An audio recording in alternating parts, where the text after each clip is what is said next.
প্রশ্ন জ্ঞানের চাবি, প্রশ্ন জ্ঞানের চাবি, প্রশ্ন জ্ঞানের চাবি, প্রশ্ন জ্ঞানের চাবি।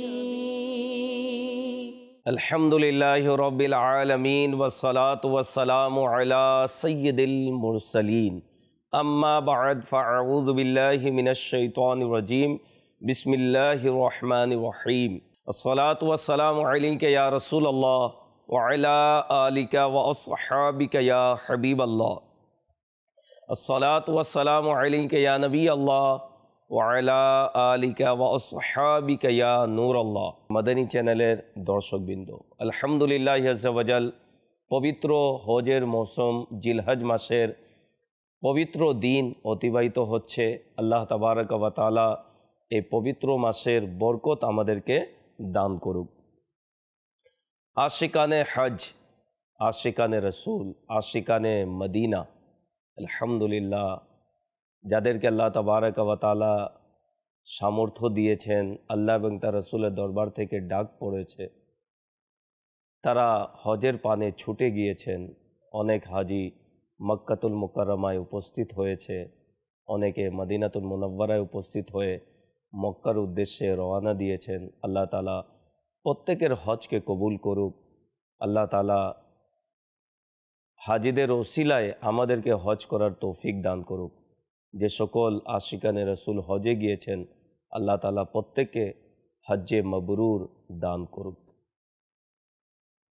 প্রশ্ন জ্ঞানের চাবি হজের এই মৌসুমকে কেন্দ্র করে সাজানো হয়েছে। বিশেষ করে হজের মাসলা মাসাইল, কুরবানির মাসলা মাসাইল জানা, এর বিধিবিধান সম্পর্কে জানা অত্যন্ত জরুরি। না জানার কারণে অনেকে এত লক্ষাধিক টাকা খরচ করার পরেও হজের বিধিবিধান না জানার কারণে সব কিছু বিফলে চলে যায়, হজ পরিপূর্ণ আদায় হয় না। অনেকে কোরবানি করে থাকেন, কোরবানির পশু ক্রয় থেকে শুরু করে কোরবানি করা পর্যন্ত অনেক আহকাম রয়েছে। কার উপর কোরবানি ওয়াজিব, কাদের জন্য কোরবানি করা জায়েজ নেই, অনেক কিছু জানার বাকি রয়েছে, অনেক কিছু শেখার বাকি রয়েছে। আলহামদুলিল্লাহ মাদানী চ্যানেলের এই অনুষ্ঠান প্রশ্ন জ্ঞানের চাবির মাধ্যমে শরীয়তের বিধিবিধান আমরা জানতে পারছি। বিশেষ করে ওই সকল ইসলামী ভাইরা যারা আমাদেরকে প্রশ্ন করেছেন, হয়তোবা অনেকে অপেক্ষমান রয়েছেন, যারা এই অনুষ্ঠান দেখছেন তাদেরকে অনুরোধ করব, টিভি স্ক্রিনে নাম্বার দেখানো হচ্ছে, আপনারা আমাদেরকে ফোন কলসের মাধ্যমে বিভিন্ন শরীয়তের বিধিবিধান জানার জন্য কল করতে পারেন। বিশেষ করে হজ, কোরবানি, অন্যান্য বিধিবিধান যা আপনার জানা জরুরি, প্রশ্ন অবশ্যই করবেন ইনশাল্লাহ। দারুল ইফতা আহলে সুন্নাতের মুফতিয়ানে কেরাম আমাদেরকে উত্তর প্রদান করবেন। আজকেও ইনশাল্লাহ মুফতি সাহেব থেকে আমরা উত্তর শুনব।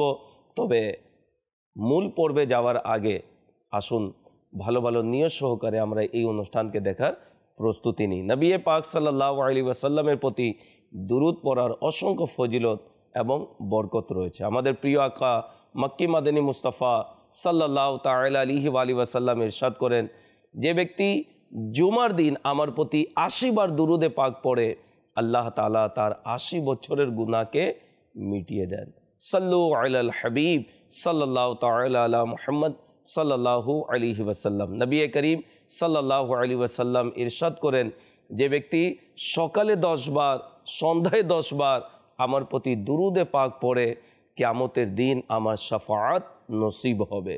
সাল্লু আলাল হাবিব সাল্লাল্লাহু তাআলা আলা মুহাম্মদ সাল্লাল্লাহু আলাইহি ওয়াসাল্লাম। মাদানী চ্যানেলের দর্শকবৃন্দ, প্রশ্ন জ্ঞানের চাবি আজকে দ্বিতীয় পর্ব। আসুন যাব দ্বিতীয় পর্বের প্রথম প্রশ্নের দিকে, দেখি কোন ইসলাম ভাই কোথায় থেকে আমাদেরকে প্রশ্ন করেছেন এবং শরীয়তের কোন বিধানটি জানতে চেয়েছেন। জি, প্রশ্ন চালিয়ে দিন। আসসালামু আলাইকুম। ওয়ালাইকুম আসসালাম রহমতুল্লাহি ওয়া বারাকাতু। জি ভাই, আমি জানতে চাইতেছি কুরবানির প্রচুর চামড়া আমরা কি করব, কি ক্ষেত্রে লাগাইতে পারবো? জি মুফতি সাহেব, কোরবানির পশুর চামড়া কোন খাতে ব্যবহার হবে, শরীয়তের বিধান কি এই প্রসঙ্গে আমাদেরকে যদি বলে দিতেন তাহলে আমরা উপকৃত হতাম। কুরবানির পশুর যে চামড়া থাকে সেটা তারও হুকুম মাংসের মতোই, অর্থাৎ যেভাবে আমরা মাংস নিজে খাই, প্রিয়জনদের দিই, গরিবদের মাঝে কিছু বন্টন করি, তো চামড়াও অনুরূপ। যদি কেউ কুরবানির পশুর চামড়া নিজেই রাখতে চায় আর এর দ্বারা ভবিষ্যতে কোনো কাজ করবে তা শুকিয়ে, আর এরপরে তা ব্যবহার করতে চাইলে একেবারেই ব্যবহার করতে পারে। এভাবে কুরবানির সেই চামড়াকে কোনো স্বজনদের দিতে চাইলে তাদেরকেও দিতে পারে, গরিবদেরকে দিতে চাইলে সেখানেও দিতে পারে। উত্তম হলো এটি যে সেই খাতে ব্যবহার করা, যে সেই চামড়াও আমাদের নেকির কোনো কাজের মধ্যে যায়, আর সেটার মাধ্যমে দিনই কোনো কাজ, নেকির কোনো কাজ হয়। তো এটি অনেক ভালো কথা। আমরা নিজেই কুরবানির চামড়াকে বিক্রি করে সেটা দ্বারা কোনো টাকা অর্জন করতে পারি না, ইনকাম করতে পারি না, এটা জায়েজ হবে না। অবশ্য অনেকে এই জন্য বিক্রি করে দেয়, বেছে দেয় যে এই টাকা আমি গরিবদের মাঝে দিয়ে দিব, এই টাকা আমি মসজিদের মধ্যে দিয়ে দিব, অথবা এই টাকা আমি মাদ্রাসায় দিয়ে দিব। আর এখানে আপনার দাওয়াত ইসলামীর এই দ্বীনি সংগঠনকে দিয়ে দিব, তো এতে কোনো অসুবিধা নেই।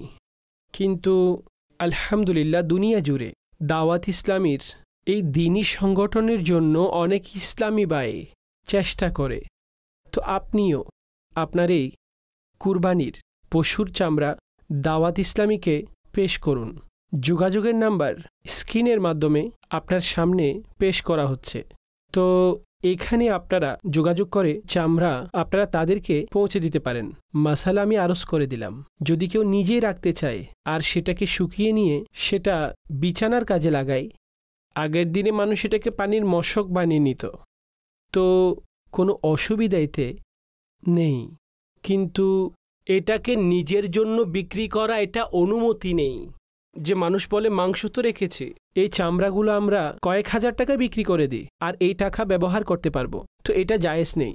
অনুরূপভাবে সেই চামড়া ভাড়ায় দেওয়া, এটাও জায়েজ নেই।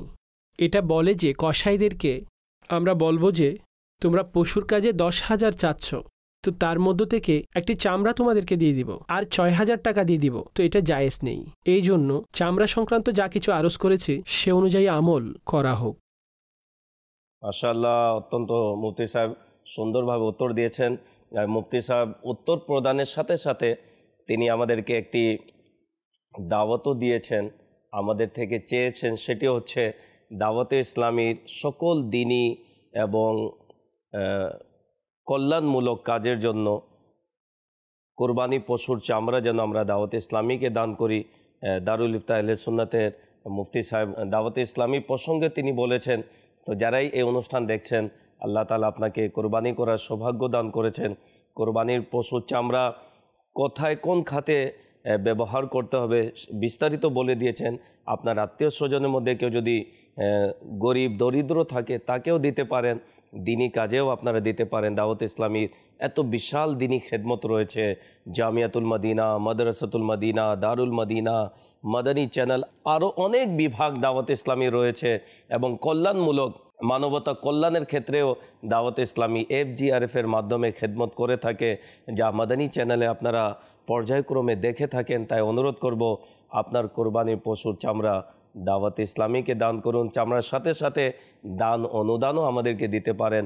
স্ক্রিনে নাম্বার দেখানো হচ্ছে আমাদের কল সেন্টারে, যদি আপনারা কল করেন তাহলে কল সেন্টারের ইসলামী ভাই আপনার নাম, ঠিকানা, মোবাইল নাম্বার নিয়ে সেই এলাকার জিম্মেদার ইসলামী ভাইয়ের কাছে দিয়ে দিবে। ঠিক ইনশাল্লাহ কোরবানির দিনে জিম্মেদার ইসলামী ভাই আপনার কাছে গিয়ে কোরবানির পশু চামড়া সংগ্রহ করবে ইনশাআল্লাহ। জি, পরবর্তী প্রশ্ন চালিয়ে দিন। আসসালামু আলাইকুম ওয়া বারাকাতু। ওয়ালাইকুম আসসালাম ওয়া রাহমাতুল্লাহি ওয়া বারাকাতু। আমি শাহ মোহাম্মদ নাবিল রেজা আত্মের আরজ করতেছি হবিগঞ্জ থেকে। অনেকেই হজে যাচ্ছে, হজ সম্পূর্ণ করার পরে অনেকে মদিনা যাচ্ছেন না। তো আমার প্রশ্ন, যারা মদিনা যাচ্ছেন না তাদের কি হজ সম্পূর্ণ হবে? জি মুফতি সাহেব, অনেকে আছে যারা হজে যায়, হজ সম্পূর্ণ করার পর মদিনাতুল মুনাওয়ারায় চলে আসে, অনেকে মদিনা যায় না। একটা হচ্ছে তার প্রয়োজনের কারণে বা কোনো অসুবিধার কারণে মদিনা যেতে পারেনি। আরেকটি হচ্ছে যে মদিনা যাওয়াই নিষেধ করা হয়, যে মদিনা যাওয়ার কোনো প্রয়োজন নেই, সেটি হজের কোনো আহকামের অন্তর্ভুক্ত নয়, মদিনা যাওয়ার কোনো প্রয়োজন নেই। এই প্রসঙ্গে আপনি কি বলবেন? আর কেউ যদি মদিনা না যায়, তার হজের উপর কোনো সমস্যা হবে কিনা আমাদেরকে বিস্তারিত বললে ভালো হয়। জি মুফতি সাহেব। হজের জন্য যে ব্যক্তি যাবে, তো তার মদিনায়ে পাকের হাজিরি অনেক বড় সৌভাগ্যের বিষয়, আর যে হাজিরি দিবে না অনেক বড় দুর্ভাগ্য।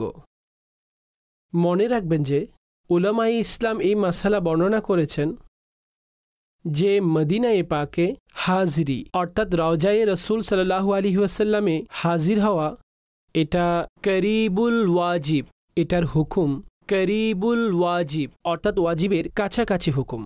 আপনি দেখবেন নারীদের, মহিলাদের সাধারণ কবরস্থানে যাওয়া, মাজারে যাওয়া এটা জায়েজ নেই, কিন্তু মহিলাদের জন্য বলেছেন তারা রসুল্লাহ সাল্লাল্লাহু আলাইহি ওয়াসাল্লামের বারেগাহে অর্থাৎ সেখানে হাজিরা দিবেন। তাদেরকে সেখানকার আদব শেখানো হোক, যাতে কোনো ধরনের বেয়াদবি না হয়। পুরুষ হোক অথবা মহিলা, সবার জন্য এই হাজিরির হুকুম করিবুল ওয়াজিব। তো এই জন্য হাজির দেওয়া জরুরি। রাসূলুল্লাহ সাল্লাল্লাহু আলাইহি ওয়াসাল্লামের হাদিস যে মান হাজ্জা ফালাম ইয়াজুরনি ফাকাদ জাফানি আও কামা ক্বাল আলাইহিস সালাম, যে কেউ হস্ত করল কিন্তু সে আমার জিয়ারতে আসলো না, তো সে আমাকে কষ্ট দিল, সে আমাকে কষ্ট দিল। আর যে জিয়ারতের জন্য যায়, তো তার জন্য বললেন মান জারা কাবরি ওয়াজাবাত লাহু শাফাআতি, যে আমার রওজা জিয়ারতের জন্য আসলো তার জন্য আমার শাফাত ওয়াজিব হয়ে যায়, তার জন্য আমার শাফাত ওয়াজিব হয়ে যায়। তো রাসূলুল্লাহ সাল্লাল্লাহু আলাইহি ওয়াসাল্লামের বারেগাহে অবশ্যই হাজির হন, যে এইখান থেকে বকশিসের সম্বল হবে, শাফাতের এখানে খায়রাত নসিব হবে।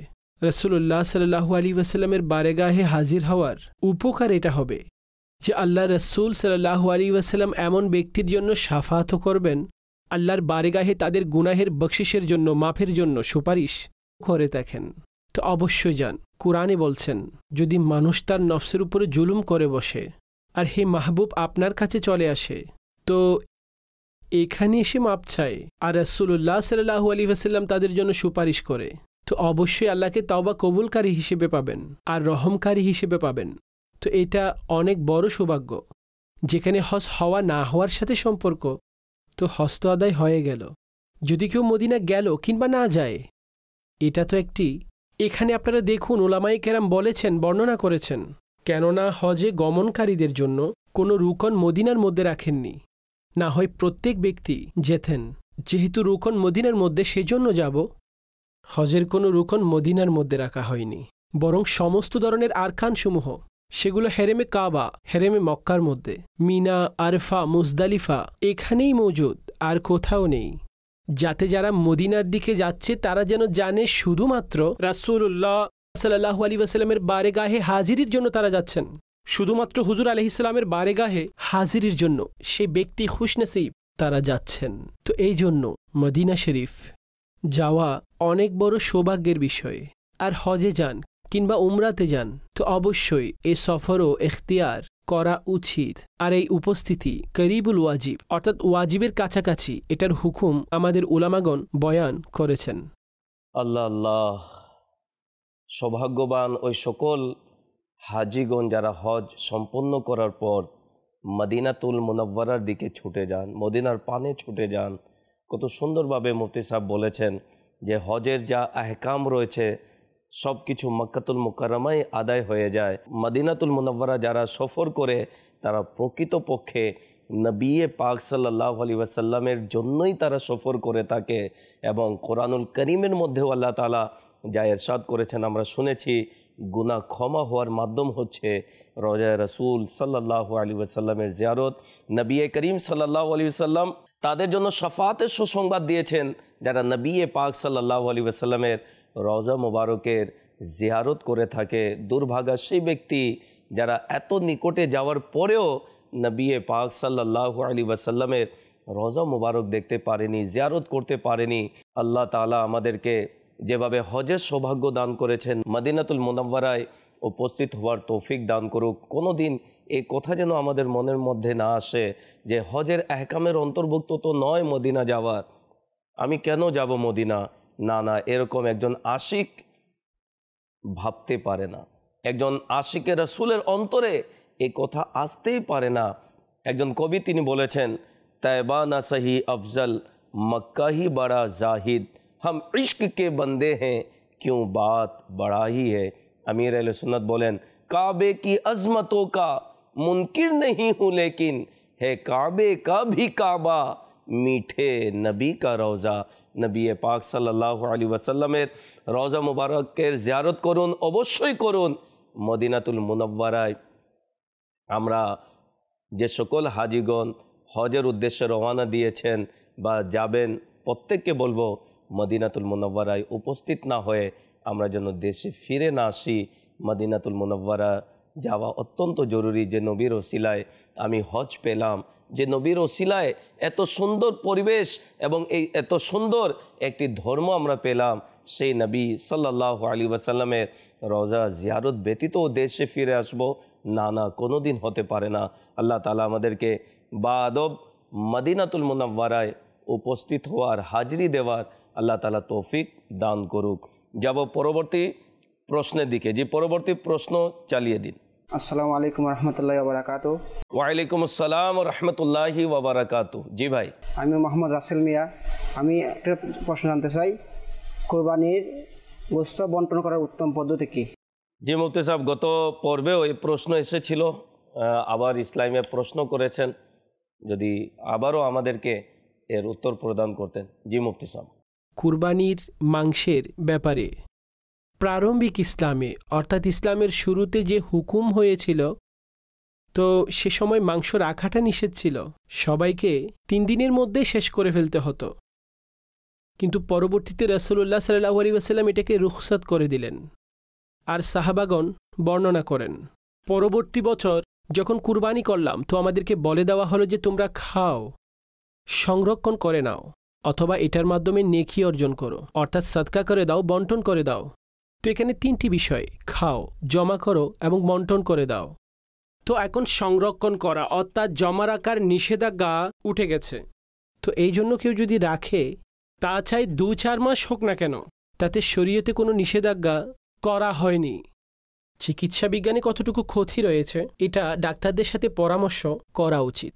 আর বন্টনের ব্যাপারে মুস্তাহাব হুকুম হলো এটি যে এই মাংসকে 3 ভাগ করা হোক, তার মধ্যে একটি অংশ নিজে ব্যবহার করুন, একটি অংশ আপনার স্বজনদেরকে দিন, আর একটি অংশ আপনি গরিবদের মাঝে বন্টন করুন। গরিবদের মাঝে আপনি বন্টন করুন। আর যদি কারো ঘরের সদস্য এত বেশি হয় আর তাদের যে কুরবানির ওয়াজিব রয়েছে তা কম থাকে অথবা একজন হয়, তো সে যদি ঘরের জন্য সবগুলো রেখে দেয় তাতে কোনো নিষেধাজ্ঞা নেই। অবশ্য চেষ্টা এটা হওয়া উচিত যে সে মাংসের মাধ্যমে সে সওয়াব অর্জন করবে, অর্থাৎ তা থেকে মানুষকে, আর বিশেষ করে ওই লোকেরা যারা পুরো বছর শুধুমাত্র কুরবানির জন্য অপেক্ষা করে, সাধারণত তারা মাংস পায় না, কেনার সামর্থ্যই নেই, তো এমন লোকদের কাছে বিশেষভাবে পৌঁছানো দরকার আর তাদেরকে মাংস দেওয়া দরকার।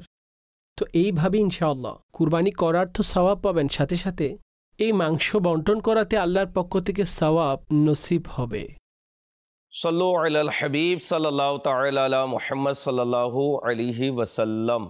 অত্যন্ত চমৎকারভাবে মুফতি সাহেব মাংস বন্টন করার বিধান বলেছেন। বিশেষ করে অনেকে আমাদের সমাজের মধ্যে অনেকে দরিদ্র গরিব, সেদিকেও মুফতি সাহেব আমাদেরকে মনোযোগ দিয়েছেন। তাদের কাছে যেন আমরা গোশত পৌঁছিয়ে দিই। অনেকে আছে সারা বছর তারা অপেক্ষায় থাকে কখন কুরবানি আসবে, আমরা স্বাভাবিকভাবে আরামে যেন গোশত খেতে পারি। তাই অনুরোধ করব, যাদেরকে আল্লাহ তাআলা স্বাবলম্বী করেছেন, যাদেরকে কুরবানি করার আল্লাহ তাআলা তৌফিক দান করেছেন, আপনার ঘরের আশেপাশে যারা রয়েছে, আত্মীয় স্বজনের মধ্যে যারা দরিদ্র রয়েছে, তাদের আসার অপেক্ষা না করে গোশতকে একত্রিত করে তাদের ঘরে পৌঁছিয়ে দিন। ইনশাআল্লাহ আজ্জা ওয়া জাল হয়তোবা এই কারণেই আল্লাহ তাআলা আপনার কুরবানিকে কবুল করবে। অনেকে আছে যখন গোশত বন্টন হয় দরজার কাছে ভিড় জমিয়ে নেয় এবং দেওয়ার সময় দেখা যায় কয়েকটি বটি, কয়েকটি টুকরা হাতে ধরিয়ে দেয়, আবার অনেকে মারধরও করে থাকে। এরকম করা উচিত নয়। সম্ভব হলে গরিব দরিদ্র যারা রয়েছেন তাদের ঘরে পৌঁছে দিন, অনেকে মধ্যবিত্ত পরিবার রয়েছে যারা কিনে গোস্ত খেতে পারে না এবং কারো কাছে চাইতেও পারে না। এরকম লোক যদি থাকে আপনার জানার, তার ঘরের মধ্যে পৌঁছিয়ে দিন। তার ছোট ছোট বাচ্চারা যখন খাবে ইনশাল্লাহ তাদের অন্তর থেকে দোয়া অবশ্যই আমরা পাবো। তাই অনুরোধ করব এই বিষয়টি অবশ্যই খেয়াল রাখবেন। যাব পরবর্তী প্রশ্নের দিকে। জি, প্রশ্ন চালিয়ে দিন। আসসালামু আলাইকুম। ওয়ালাইকুম আসসালাম রহমতুল্লাহি ওয়া বারাকাতুহু। জি ভাই। আমার নাম মোহাম্মদ নুরুজ্জামান আহমেদ সুজন। আমার একটা প্রশ্ন আছে যে ভাই যদি ভাইয়ের হক মেরে খায় তাইলে এটার প্রতিকারটা কি, বা মানে হক সম্পর্কে আমি একটু জানতে চাচ্ছি। আল্লাহু আকবার। ভাই যদি ভাইয়ের হক মেরে খায়, জি মুফতি সাহেব শরীয়তের কি বিধান একটু বলুন। যদি ভাই ভাইয়ের কাছ থেকে শরীর দিক থেকে এমন হক তালাশ করে তো হুকুকুল ইবাদের মধ্যে সে সম্পৃক্ত হবে। বরং এখানে তো আরও রক্তের সম্পর্কিত, আর এই সম্পর্কের শরীয়ত এক ধরনের পবিত্রতা বর্ণনা করেছেন, আত্মীয়তার সম্পর্ক নিজের নিকট আত্মীয়দের সাথে। এখন তাদের মধ্য থেকেও যারা সবচাইতে কাছের, মা বাবা রয়েছে, ভাই বোন রয়েছে, স্বামী স্ত্রী রয়েছে, এরা সবাই হলো নিকট আত্মীয়। তো এখানে তো মানুষের আরও বেশি খাস হওয়া উচিত। এখন যদি কেউ হক তালাশ করে তো শরীয়তের দিক থেকে হুকুম হলো যেন মাপ চায়। এখানে এটা দেখা হবে না যে সে বড় ছোট থেকে হক তালাশ করে, অর্থাৎ যেখানে শরীয়ত এটা বলে যে এটা নাজায়েজ এবং এটা সীমা লঙ্ঘন, তো এখানে সে অকাট্যভাবে সে অনুমতি পাবে না যে সে হক তালাশ করে এবং এই ধরনের কাজ করে। পবিত্র শরীয়ত এই বিষয়ে অনুমতি দেয় না, তাকে তার কাছ থেকে মাফ চাইতে হবে। কিন্তু এটা বিশেষভাবে নির্ধারণ হওয়া উচিত যে আসলেই সেটা হকের তালাশ কি না। এটা নির্দিষ্টভাবে কোনো আলেম কিংবা মুফতি সাহেব বলবেন, কেননা অনেক সময় কোনো বড় ভাই ছোট ভাইকে কোনো বিষয়ে বোঝায় অথবা বিশেষ কোনো কারণবশত কঠোরতাও দেখায়। তো এটা হক তালাশের মধ্যে পড়ে না, এটা তরবিয়ত শিক্ষার মধ্যে পড়ে। অনুরূপভাবে বাবাও তরবিয়ত দেয় আপন সন্তানদের, তো এখানে সে আহকামসমূহ শিথিল হয় না।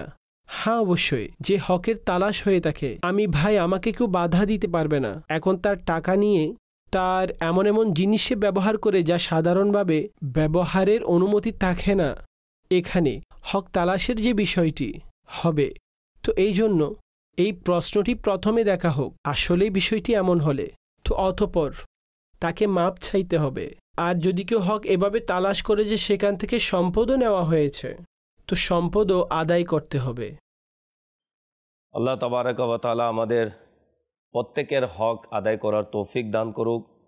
কোনো মতেই যেন কারো হক নষ্ট না হয় সেদিকে খেয়াল রাখার তৌফিক দান করুক। জি, যাব পরবর্তী কলের দিকে। দেখি কোন ইসলাম ভাই কোথায় থেকে কি প্রশ্ন করেছেন। জি, প্রশ্ন চালিয়ে দিন। আসসালামু আলাইকুম। ওয়ালাইকুম আসসালাম রহমতুল্লাহি ওয়া বারাকাতুহু। আমার নাম মোহাম্মদ আব্দুল আমিন। আমি একটা প্রশ্ন রাখতে চাই যে বদলি হজ কি যে কেউ করতে পারবে? জি মুফতি সাহেব, বদলি হজ সম্পর্কে শরীয়তের বিধান কি একটু বলুন। বদলি হজের জন্য উত্তম হলো এইটি ওই ব্যক্তিকে পাঠানো হোক যেই নিজের ফরজ হজ আদায় করেছে। এখন সে অন্য কারো পক্ষ থেকে বদলি হজ করবে, এটাই উত্তম হুকুম। আর যদি কোনো এমন ব্যক্তিকে পাঠালো যে যিনি আগে ফরজ আদায় করেননি, তাহলেও তাকে পাঠাতে পারে, অর্থাৎ তাকে পাঠানো জায়েজ। অবশ্যই এটা জরুরি তার উপর হজ ফরজই হয়নি, কেননা এমন ব্যক্তিকে হজ্জে বদলের জন্য পাঠানো জায়েজ নেই যে যার নিজের উপর হজ ফরজ হয়েছে সে আদায় করছে না, নিজের হজ ফরজ হয়েছে আদায় করছে না। তো আমাদের অবশ্যই এটা দেখা উচিত যে কোন ব্যক্তিকে নির্বাচন করছে হজ্জে বদলের জন্য। তো হজ্জে বদল তাকেই করানো হোক।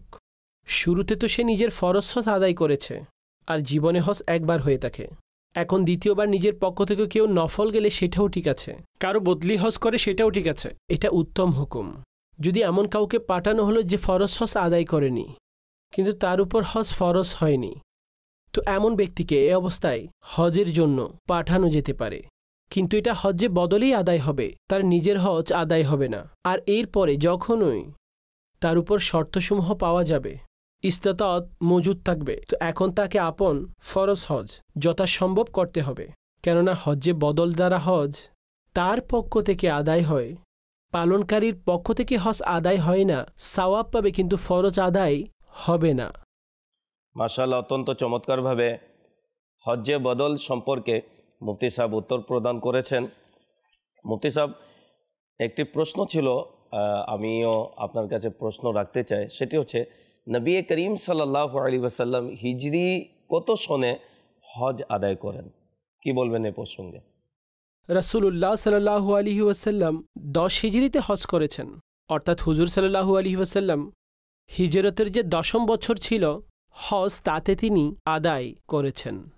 এর আগে 9 হিজরিতে হজের জন্য হুকুম হয়েছিল, কিন্তু হুজুর সাল্লাল্লাহু আলাইহি ওয়াসাল্লাম তখন তাশরিফ নিয়ে যাননি। আর হযরতে সিদ্দিক আকবর, হযরতে মাওলায়ে মুশকিল কুশা আলিউল মুর্তজা কাররামাল্লাহু ওয়াজহুল করিম এবং অন্যান্য সাহাবীগণ নবী করিম সাল্লাল্লাহু আলাইহি ওয়াসাল্লাম থেকে আহকাম শিখে গিয়েছিলেন। হুজুর সাল্লাল্লাহু আলাইহি ওয়াসাল্লাম সেই সময় আশেপাশে অনেক লোককে এই পায়গাম পৌঁছে দিয়েছিল। হজ অবস্থায় এলান করা হয়েছিল যে পরবর্তী বছর রাসূল সাল্লাল্লাহু আলাইহি ওয়াসাল্লাম তিনি হজ করবেন। তো এইভাবে 10 হিজরিতে হুজুর সাল্লাল্লাহু আলাইহি ওয়াসাল্লাম হজ করেছিলেন। তিনি একটি হজ করেছিলেন সাল্লাল্লাহু আলাইহি ওয়াসাল্লাম। কিছু মাস পর তিনি দুনিয়া থেকে জাহিরি বেসাল করে নিলেন, পর্দা করে নিলেন। তো এই জন্য হুজুর সাল্লাল্লাহু আলাইহি ওয়াসাল্লামের যে হজ মোবারক তা 10 হিজরির মধ্যে হয়েছিল। উমরা শরীফ হুজুর সাল্লাল্লাহু আলাইহি ওয়াসাল্লাম 4টি করেছিলেন, 4টি উমরা করেছেন আর একটি তিনি হজ আদায় করেছেন।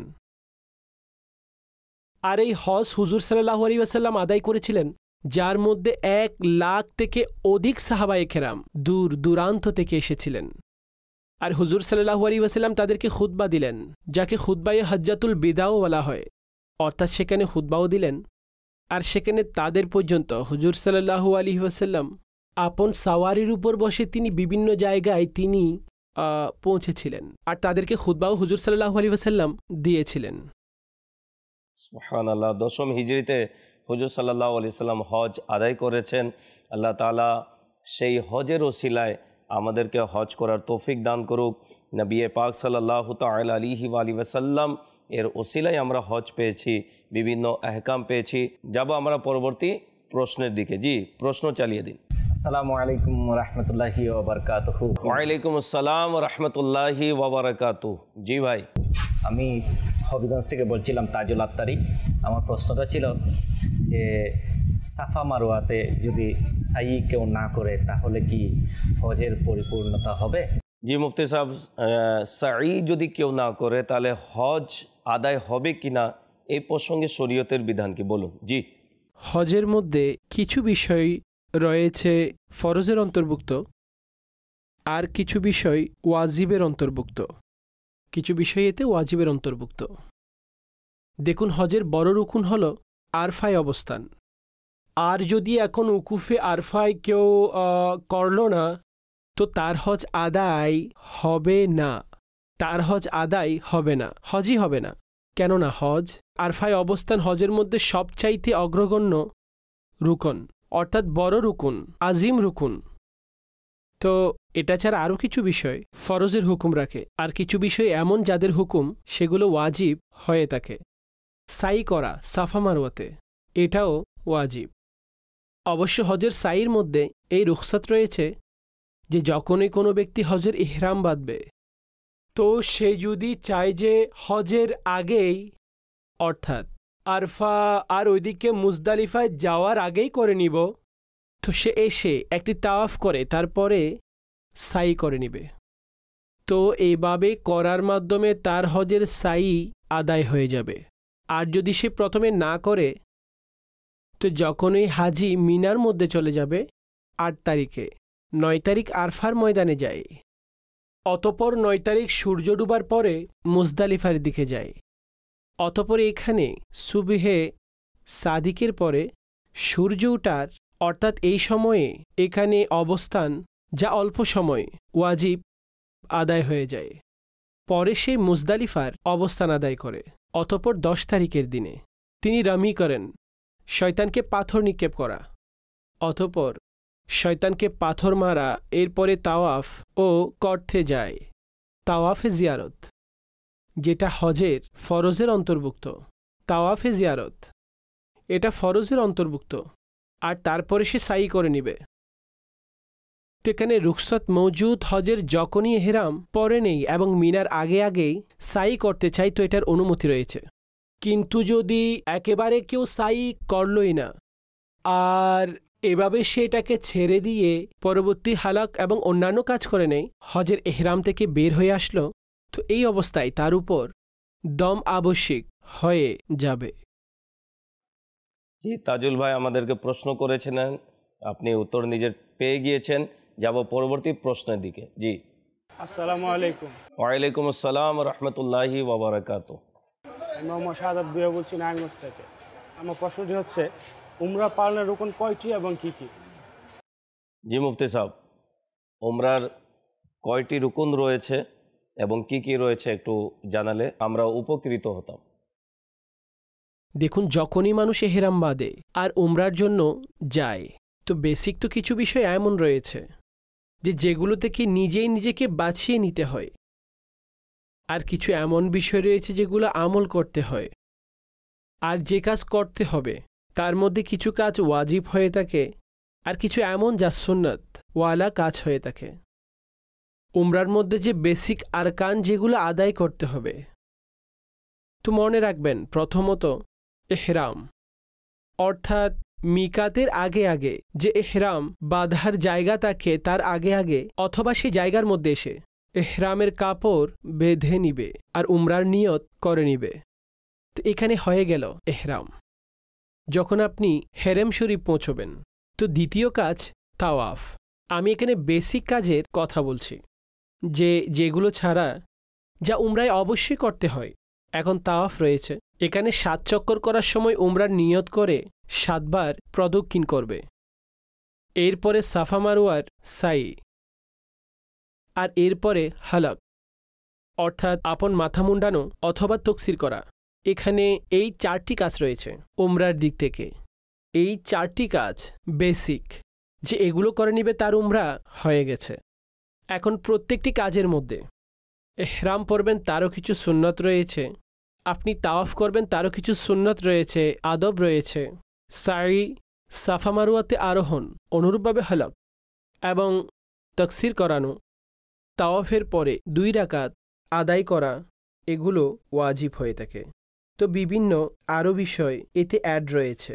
বেসিকে 4টি কাজ আপনি রফিকুল হারামাইন অথবা রফিকুল মুহতারিমাইন, অর্থাৎ উমরার সাথী, এটি ছোট্ট একটি রিসালা আমির আহলে সুন্নতের কিতাব, আপনার সাথে রাখুন। আর এটাকে পড়ে পড়ে আপনি ইনশাআল্লাহ সহজভাবে আদায় করে নেবেন। অত্যন্ত চমৎকার মুফতি সাহেব উত্তর প্রদান করেছেন। মাদানী চ্যানেলের দর্শকবৃন্দ, অনুষ্ঠান প্রশ্ন জ্ঞানের চাবি সময় শেষের দিকে চলে এসেছে। তবে যারাই এই অনুষ্ঠান দেখছেন, টিভি স্ক্রিনে নাম্বার চালানো হচ্ছে, আপনিও যদি হজ, কোরবানি এবং শরীয়তের বিভিন্ন বিধিবিধান সম্পর্কে জানতে চান, অবশ্যই আমাদেরকে কল করুন, SMS করুন। ইনশাল্লাহ পরবর্তী পর্বে আপনাদের সেই প্রশ্নের উত্তর আমরা জানানোর চেষ্টা করব এবং দারুল ইফতা আহলে সুন্নাতে মুফতি সাহেব থেকে আমরা উত্তর নিব ইনশাআল্লাহ আজ্জা ওয়াজাল। সাল্লু আলাল হাবিব সাল্লাল্লাহু তাআলা আলা মুহাম্মদ সাল্লাল্লাহু আলাইহি ওয়াসাল্লাম। মুফতি সাহেব, আপনার কাছে আমার পক্ষ থেকে একটি প্রশ্ন, সেটি হচ্ছে হজকালীন নবী করিম সাল্লাল্লাহু আলাইহি ওয়াসাল্লাম কি স্বয়ং কুরবানি করেছিলেন এবং কোন পশু কুরবানি করেছিলেন? একটু বললে আমাদের জ্ঞানের মধ্যে বৃদ্ধি হতো। হজের সময় রাসূলুল্লাহ সাল্লাল্লাহু আলাইহি ওয়াসাল্লাম যে কুরবানি করেছেন তা তিনি উট নাহার করেছিলেন। উটকে নাহার করা হয়। আমাদের এখানে অনেক উট যদিও বা নাহার হয়, তো একটি মেলার মতো হয়ে যায়। তো কেমন মেলার মতো হয়ে যায়? যেটার কারণে আপনি দেখবেন যে অনেক বড় মুশকিলের বিষয় হয়ে যায়। কিন্তু এখানে একটি আজব ইশকের বিষয় ছিল যে হুজুর সাল্লাল্লাহু আলাইহি ওয়াসাল্লাম উটকে নাহার করার জন্য আপন সে বস্তু ছুরি হাতের মধ্যে নিল। তো উট নিজেই চলে হুজুর সাল্লাল্লাহু আলাইহি ওয়াসাল্লামের দিকে আসতে লাগলো। উট নিজেই চলে আসছে, তিনি তাকে নাহার করলেন। তারপর পরের উট, এমনকি 63টি উট হুজুর সাল্লাল্লাহু আলাইহি ওয়াসাল্লাম আপন হাতে নাহার করেছেন। 63টি উট হুজুর সাল্লাল্লাহু আলাইহি ওয়াসাল্লাম আপন হাতে নাহার করেছেন। আর এইভাবে বর্ণনা করা হয়েছে যে হুজুর সাল্লাল্লাহু আলাইহি ওয়াসাল্লাম আপন জীবনের প্রতি বছরের একটি করে উট নহর করে দিলেন, আর ৬৩টি উট হুজুর সাল্লাল্লাহু আলাইহি ওয়াসাল্লাম হজরত অবস্থায় এভাবে নহর করলেন। সুবহানাল্লাহ, নবী পাক সাল্লাল্লাহু আলাইহি ওয়াসাল্লামের মুজিজা দেখুন। আমরা যখন কোরবানি করতে চাই, কোরবানি পশু আমাদের থেকে পালাতে চেষ্টা করে, অনেক সময় পালিয়েও যায়, আমরা ধরতে পারি না। আর নবী পাক সাল্লাল্লাহু আলাইহি সাল্লাম কোরবানি করেছেন ৬৩ উট কোরবানি করেছেন। নবী পাক সাল্লাল্লাহু আলাইহি সাল্লাম এই পৃথিবীর বুকে ৬৩ বছর হায়াতে জাহিরিতে ছিলেন। বিদায় নবী পাক সাল্লাল্লাহু আলাইহি ওয়াসাল্লাম ৬৩ উট কোরবানি করেছেন। আর কত সুন্দরভাবে মুফতি সাহেব বলেছেন, প্রত্যেক উট নিজে এসেই নহর হতো, নিজে এসে নবী পাক সাল্লাল্লাহু আলাইহি সাল্লামের দরবারে উপস্থিত হতো এবং তারা হুজুর সাল্লাল্লাহু আলাইহি ওয়াসাল্লামের হাতে তারা নহর হয়েছে। সুবহানাল্লাহ। জি মুফতি সাহেব, অনেক সময় হজের যখন বিভিন্ন প্রশ্ন হয়, মিকাত সম্পর্কে কথা উঠে, তো মিকাত কাকে বলে এই বিষয়ে যদি জানাতেন, যেহেতু সময় কম মুফতি সাহেব, এরপরে ইনশাল্লাহ আমরা বিদায় নিব, তো মিকাত সম্পর্কে একটু বললে ভালো হতো। মিকাত সেই জায়গাকে বলা হয় যে যেখান থেকে মক্কায়ে মোকাররমা গমনকারী ব্যক্তি, সেখান থেকে এহরাম ছাড়া তার যাওয়া জায়েজ নেই। তো মিকাত হলো সেই খাস জায়গা যেখান থেকে উমরাকারীরা, হজকারীরা, প্রত্যেক ওই ব্যক্তি যার মক্কা কিংবা হেরাম যাওয়ার উদ্দেশ্য রয়েছে, তো তিনি সেখান থেকে যেতে পারবেন না যতক্ষণ না তিনি এহরাম পরিহিত অবস্থায় চলে আসে। যাওয়া যায় যে নেই, যদি যায় তো ওয়াজিব হলো যে পুনরায় ফিরে আসবে, এহরাম সেখান থেকে পরে নিয়তের সাথে যাবে। অবশ্য যদি কারো মক্কা কিংবা হেরেমে যাওয়া উদ্দেশ্য নয়, বরং আশেপাশের কোনো জায়গায় যাওয়া উদ্দেশ্য, আমি এটাকে সহজ পদ্ধতিতে বর্ণনা করে দিচ্ছি। যেমন জেদ্দা রয়েছে এয়ারপোর্ট, এখন যে মিকাত রয়েছে তা জেদ্দা এয়ারপোর্টের পূর্বেই পড়বে। অনুরূপভাবে কোনো ব্যক্তি অন্য কোনো মিকাতকে ক্রস করে মাঝখানের কোনো এলাকার মধ্যে যেতে চায়, অর্থাৎ তার মক্কা কিংবা হুদুদে হেরেমের মধ্যে যাওয়া উদ্দেশ্য নয়, তো এখন এমন ব্যক্তিত্ব মিকাত এভাবে চলে যাওয়া, কাপড় পরে, সাধারণ কাপড় পরে এহরামের নিয়ত ছাড়া যাওয়া ঠিক আছে, যেতে পারে সে, কেননা তিনি মক্কায়ে মোকাররমা যাচ্ছেন না। কিন্তু যে মক্কায়ে মোকাররমা যাবে, তো সে ব্যক্তির জন্য জায়েজ নেই, যদিও বা সে বলে যে আমার উমরা উদ্দেশ্য নয়, আমি হজের জন্য যাচ্ছি না, আমি তো ব্যবসার জন্য যাচ্ছি। কিন্তু আল্লাহ পাক এই জায়গার এই সম্মান রেখেছেন, যদি কেউ বাণিজ্য কিংবা ব্যবসার জন্য সে জায়গায় যেতে চায়, তাকে এহরামেই বাঁধতে হবে, এহরাম বেঁধেই সে জায়গা দিয়ে গমন করতে হবে, যাতে সে সেখানে গিয়ে কোনো হজ কিংবা উমরা কোনো রুকন সেখানে পালন করে, এরপরে সে তার আপন ব্যবসা সেখানে করবে। এই জন্য যে মিকাতকে ক্রস করে যে মক্কা যেতে চায়, তার জন্য এই এহরাম ছাড়া এখান থেকে গমন করা এটা জায়েজ হবে না। কিন্তু আমি পুনরায় আরজ করছি, যে আশেপাশের কোনো শহরে যেতে চায়, যে মিকাত প্রথমে চলে আসলো, সে জেদ্দা যাবে, জেদ্দায় তার কাজ রয়েছে, আর সে জেদ্দা থেকে পুনরায় চলে আসবে, তো এখন তাকে বলা হবে না যে তুমি এহরাম বেঁধে যাও, কেননা সে মিকাত তো ছেড়ে যাচ্ছে, কিন্তু মক্কা যাওয়া তার উদ্দেশ্য নয়, তার জেদ্দা যাওয়া উদ্দেশ্য। তো এই জন্য মিকাত ওই জায়গাকে বলা হয় যে যেখান থেকে মক্কায় গমনকারী ব্যক্তির জন্য ইহরাম বাঁধার মাধ্যমেই সেখান থেকে সামনের দিকে গমন করা তার জন্য জায়েজ হবে, এটা ছাড়া জায়েজ হবে না। অত্যন্ত সুন্দরভাবে মিকাতের আহকাম মুফতি সাহেব আমাদেরকে বলেছেন। অনেক সময় যারা হাজিরা হজে যায়, এহরাম আমরা পরিধান করি, নিয়ত করার পর এহরামে যে আহকাম এর অন্তর্ভুক্ত আমরা হব, তো অনেক সময় ঘর থেকে অনেকে নিয়ত করে ফেলে, তো এহরামের আহকাম তার ঘর থেকেই শুরু হয়ে যায়, কিন্তু উত্তম এবং কল্যাণমূলক সেটি বিষয় হচ্ছে ফ্লাইট যখন উড়তে শুরু করে তখন আমরা যেন এহরামের নিয়ত করে ফেললে তখন দেখা যায় অনেক কিছু আমাদের জন্য সুবিধা হয় এবং আসানভাবে আমরা এহরামের যে আহকাম রয়েছে পালন করতে পারি। ফ্লাইটের মধ্যেও মিকাত আসার পূর্বে ঘোষণা করা হয়, আমরা যেন সেই এলানের দিকে, ঘোষণার দিকে যেন খেয়াল করে মিকাত আসার পূর্বে যেন এহরাম অবস্থায় আমরা যেন নিয়ত করে ফেলি। মুফতি সাহেব অত্যন্ত চমৎকার বলেছেন, কেউ যদি মক্কাতুল মুকাররমায় যেতে চায়, হেরেমের ভিতরে যদি যেতে চায় তাহলে মিকাত আসার পূর্বে এহরাম বেঁধে এহরামের নিয়ত করে নিতে হবে। তবে কেউ যদি মধ্যবর্তী কোনো জায়গায় অবতীর্ণ করতে চায়, অর্থাৎ সে মক্কাতুল মুকাররমা যাবে না, হয়তোবা জেদ্দাতে তার কোনো কাজ রয়েছে, তাহলে সে স্বাভাবিক কাপড় পরিধান করেও সে মিকাত অতিক্রম করতে পারবে। যদি নিয়ত থাকে মক্কাতুল মুকাররমায় যাওয়ার, তাহলে এহরাম বেঁধে এহরামের নিয়ত করে তারপরে তাকে মিকাত অতিক্রম করতে হবে। যদি না করে তাহলে দম ওয়াজিব হবে। বিস্তারিত মুফতি সাহেব আমাদেরকে উত্তর প্রদান করেছেন। মাদানী চ্যানেলের দর্শকবৃন্দ, এই অনুষ্ঠানের মাধ্যমে কোরবানির এহকামও আমরা জানতে পারছি, হজের এহকামও, উমরার এহকামও আমরা জেনেছি। আল্লাহ তাবারক ওয়া তাআলা আমাদেরকে ইলমে দ্বীন অর্জন করার তৌফিক দান করুক। যারাই আমাদের সঙ্গে এতক্ষণ ছিলেন, আল্লাহ তাআলা আপনাদেরকে ভালো ও সুস্থ রাখুক। আল্লাহ তাবারক ওয়া তাআলা আমাদের সবাইকে সপরিবার হজ করার, মদিনাতুল মুনাওয়ারায় উপস্থিত হওয়ার তৌফিক দান করুক। সময় হয়েছে বিদায় নেবার। ভালো থাকুন, সুস্থ থাকুন, মাদানী চ্যানেলের সাথেই থাকুন। সাল্লু আলাল হাবিব সাল্লাল্লাহু তাআলা আলা মুহাম্মদ সাল্লাল্লাহু আলাইহি ওয়াসাল্লাম। প্রশ্ন জ্ঞানের চাবি, প্রশ্ন জ্ঞানের চাবি, প্রশ্ন জ্ঞানের চাবি, প্রশ্ন জ্ঞানের চাবি।